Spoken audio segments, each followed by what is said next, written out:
everybody. I'm Elliot Bloom with Pivot Tennis. I am Vice President of the organization, and we are launching our Courtside Connections. And today we have a very special guest. We have the CEO of World Team Tennis, Carlos Silva. He is bringing tennis back, and he's bringing it back with fans in the stadium. And Carlos, welcome and super glad to have you today. Yeah, nice to see you, Elliot. Great to be on. We also have the CEO of Pivot, Ben Shapiro, and he's going to join in today as well. Happy to be here, and Carlos, thanks for taking the time to join us today. Yeah, how you doing, Ben? Good. Hey, so Carlos, I think it'd be great for everybody to learn a little bit about you, how you ended up with the role of CEO of World Team Tennis, and hearing a little bit about your background. It's good. I'm not sure myself, but I'll try and share a little bit on how I got here. I've been I played a lot of tennis as a kid. I kind of only wanted to play tennis.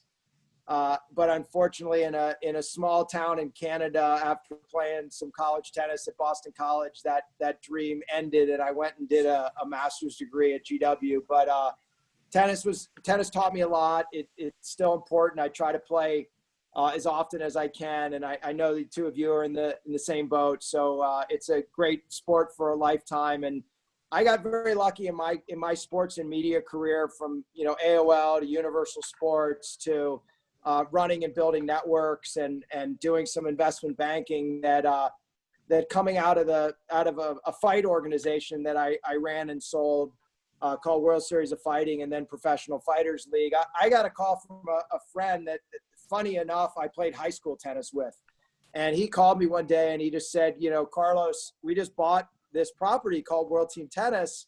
Do you know about it? I said, yeah, of course. I live in Washington. Washington Castles have won so many championships. I know Mark Ein well. What's up? And he's like, well, we don't really know about anything about sports and media. Would you mind jumping on the phone with us? And of course, John's a dear friend of mine. I've known him since we were in high school. And I did. And, sort of long story short, Fred and Eric and John, the current board and ownership of World Team Tennis, decided that they thought I would be a great addition to the team and could maybe help guide this property that they had purchased and sort of reimagine it and begin to grow it again. So I joined here, back at the beginning of 2019. In 2019, we had a great season, and now we're going to have a great season in 2020. It's just going to be a little different. And yeah, I feel I've had a great job and great opportunity, and I think the time is right to change tennis a little bit. And although World Team Tennis has been around for 45 years, I think many of the things we're doing will continue to help to grow the sport and maybe make it a little faster and maybe a little more fun. Hey, Carlos, walk us through how you ended up with a 2020 season, and even more importantly, how you're able to integrate some form of live attendance. Yeah, sure. Look, we've got teams in 9 cities, from Chicago to Orlando to Vegas, Washington, New York, so many cities that have been affected by the pandemic that, have opened, have closed, have opened, have been shut down, have been on home stay. We all know, because we've all, no one is not knowledgeable about this being a worldwide pandemic. We made a decision that we had to try and find one location. We looked at many states that were opening up at the time, from Florida to Texas to California, Nevada, and ultimately West Virginia, to try and find a safe place. West Virginia not only was low on the incident rate in terms of total COVID cases, it felt like a safe place. It's very much an outdoor place. The Greenbrier, beautiful. It's been a PGA Tour event there for years. And they also said that we could bring fans. We wanted to bring sport back, tennis obviously, but we also wanted it to feel like we were really bringing things back. We thought in a small way we could bring a low percentage of fans and socially distance some. We've now since added masks for all the fans as well, as another precaution to keep it safe. And we're excited about it. It's all going to start on Sunday, and we're just in the throes of it. I just got here to Greenbrier a couple of days ago, and so far so good. That sounds great. Carlos, I know me personally, when I have a big event coming up, how nervous I can get, and it causes me to lose a little sleep. I'm wondering what's keeping you up awake? these days going into the season? Well, I mean, everything. And I agree. You know, it's funny. It's funny being an athlete, and you guys know too. I mean, we all had a big match. You know, we all had a race to run. Whatever it was, it's always tough to sleep the night before those things. You know, there's a lot of things going around your head. Did I prepare right? Have I done all the right things? And by the way, you're also saying I need to get a good night's sleep, and then that makes it harder to get a good night's sleep. And I think, you know, I think being an athlete, we got a lot of athletes on our team as well. They really understand that you're only as good on event day. You're only as good on match day as everything you did to prepare. Sure, every now and then you get lucky and you play up a tree and you have a great match, but you know, mostly it's how you prepare. So sure, you know, every night I have things on my mind. There's a lot of things from how we're building it, how we're testing the players, the travel, the accommodations. The great news is I have a great team. It's, you know, it's great working with Pivot as well. You guys have been such a big help as we've put together sponsor activations too. But yeah, you know, you get nervous, and sure, am I nervous right now? Of course, but I'm only nervous because I know we've worked really hard and I want to make it happen. You know, one of my tennis coaches growing up, guy by the name of Bobby Geltz, who was a great player and was the coach at Maryland for a while, was also an NCAA champion. He had said that you know, if you have butterflies in your stomach, it's okay. That's normal. The thing that you have to try and do is to get all the butterflies to fly in formation. And if you can do that, you'll have a great match. And I've never forgotten it because it's true of what we're doing right now too. We're trying to keep everyone, and we're trying to get everyone's got a little butterflies, try to get them all to fly in formation. Hey, Carlos, you know, obviously this year's a big opportunity for the WTT from a national perspective and in leading tennis back and all the great national TV exposure. Talk to us a little bit through some of that exposure that is going to be taking place for this season. And then, you know, I'm very interested, and I think the people listening will be very interested to, you know, what your 5-year vision for World Team Tennis is and how this 2020 season could be looked as a launching point for that. Yeah, sure. I think 2019, that was really on my short list, Ben, was to try to understand how we build audience. We all know that in all of our sports properties, you need to build audience, not just in the stadium, but certainly, you know, the numbers that you reach on media are massively higher than what happens in the stadium. So we did that with CBS and ESPN in 2019. I'm super happy that we're continuing as part of our deals with CBS and ESPN, but we've also added the Tennis Channel this year, and we've added Facebook. So this year, for the first time, CBS will be also showing our finals live on broadcast CBS on Sunday, August 2nd. Amazing. Never happened to have World Team Tennis finals on broadcast. We've got another third of the season on CBS Sports Network. We have another regular season match on CBS broadcast, a third of the season on ESPN Plus. And just today, sort of happy to tell you guys first that because of everything that's going on in some of the leagues that are launching a bit later, about 10 of our matches on ESPN Plus are going to be moved to ESPN2. Super excited for that as well. And then the Tennis Channel also will have a third of our season. And then Facebook's going to dabble in a couple of live matches, and we're going to do some special recaps and highlight shows with them every night. So I think it's a great lineup. There's 63 regular season matches, 2 semifinals and a finals, all of them produced at really high quality levels, you know, CBS, ESPN, Tennis Channel levels of sports production by our team here at World Team Tennis. And I think it shows. It's a great product, and I think it will continue to help build our audience. And then that launches us really, Ben, as you know, you mentioned, this is sort of year 2 of a 3 to 5 year plan, and it will continue to launch us into the 21, 22, and 23 seasons, possibly some more expansion. Certainly a renewal of our broadcast rights deal that we'll be looking at in 21, 22, and 23 that'll start immediately after the season with all of our partners. And then some expansion around the world. We currently send our signal around the world, but I think we're going to continue to concentrate on that and even look at some expansion into Europe with a Europe group. So those are all things as we think 21, 22, and 23 that are, we'll get right at, in August and September. That's exciting. That's great stuff. I used to go to the Golden Gators back in the mid-'70s with my parents, and maybe you could tell the audience a little about the history of World Team Tennis. And you're relatively new to the organization, but you've talked about where it's going, but I think it'd be good to hear a little history of World Team Tennis from your perspective. Well, yeah, look, the league was co-founded by Billie Jean King 45 years ago. It's been around a long time. It was always built on building the game from an equality standpoint, which, talk about a good message now. It's always been a good message. I just think now their ears are listening to that message. And, men and women competing on a team, really the only professional sports organization that does that. They compete together to get a win or a loss. They win and lose together, and then they try to advance to the playoffs and ultimately win and hoist the King Trophy at the end of the day. You look at the history, Elliot. I'm in awe of who has played. We had this All-Star match. You guys were at the All-Star match in March, and we looked back to the All-Star match. It was in the late 70s, which was the last All-Star match. And that All-Star match had Laver, had Billie Jean, had Everett, had Connors. I mean, it had Borg.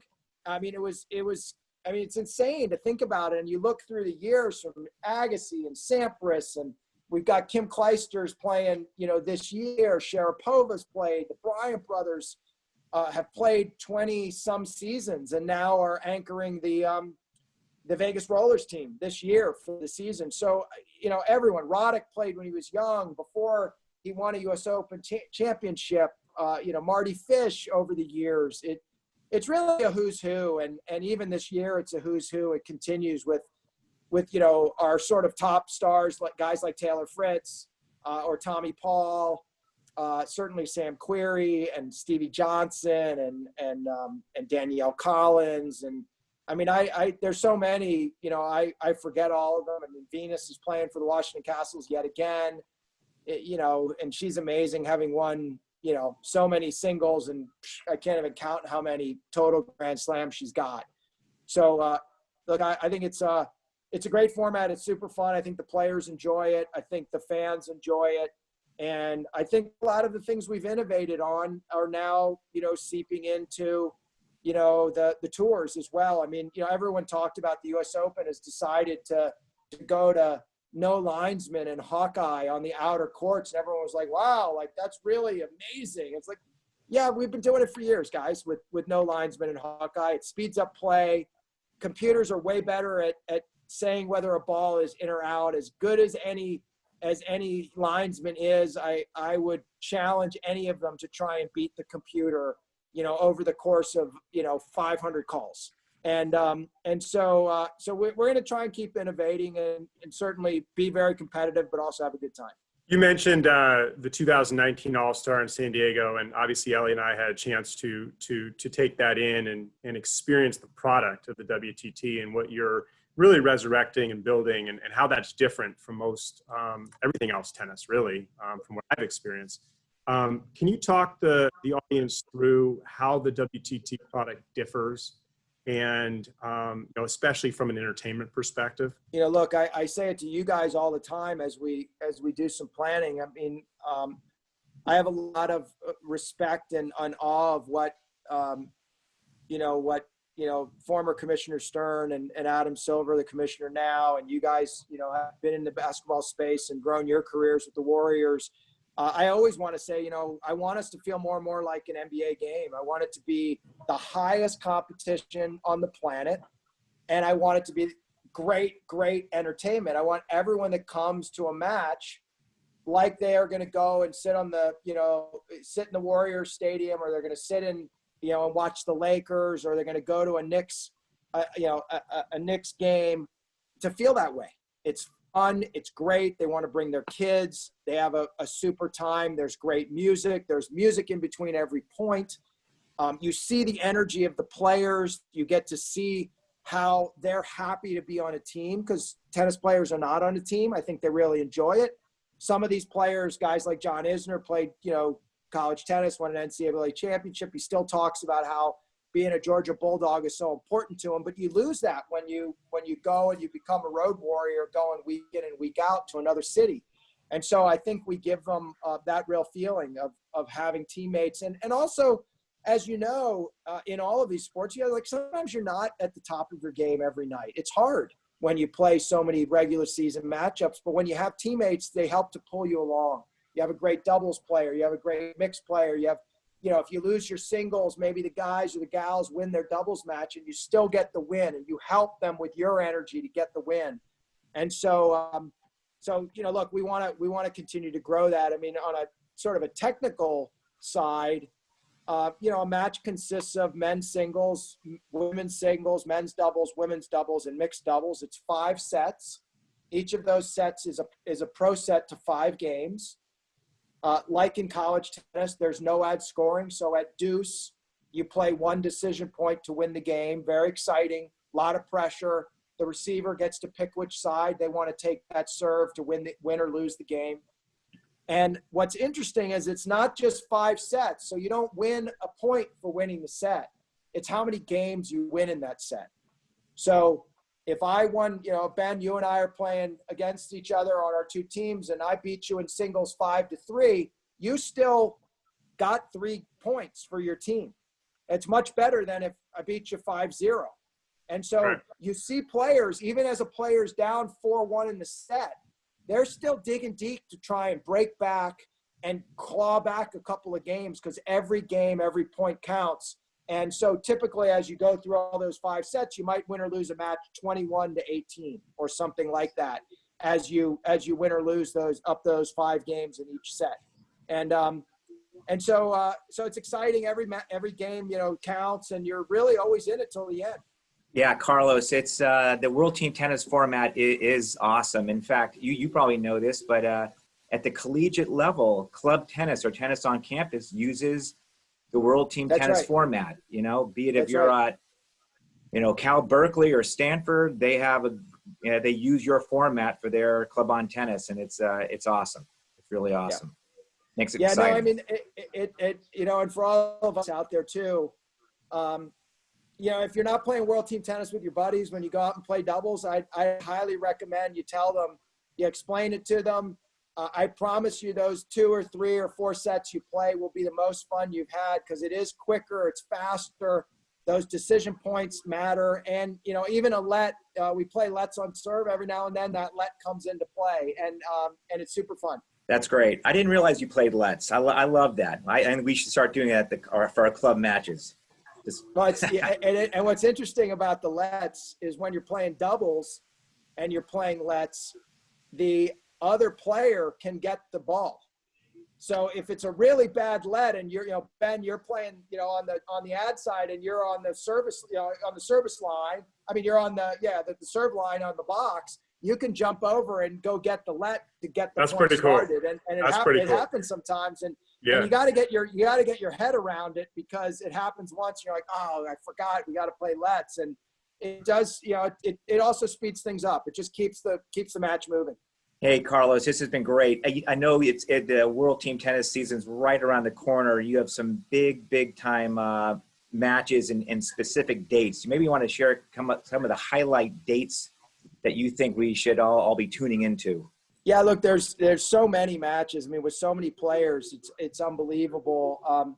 If you go to WTT.com/schedule, every match is laid out, all the broadcast partners and the times.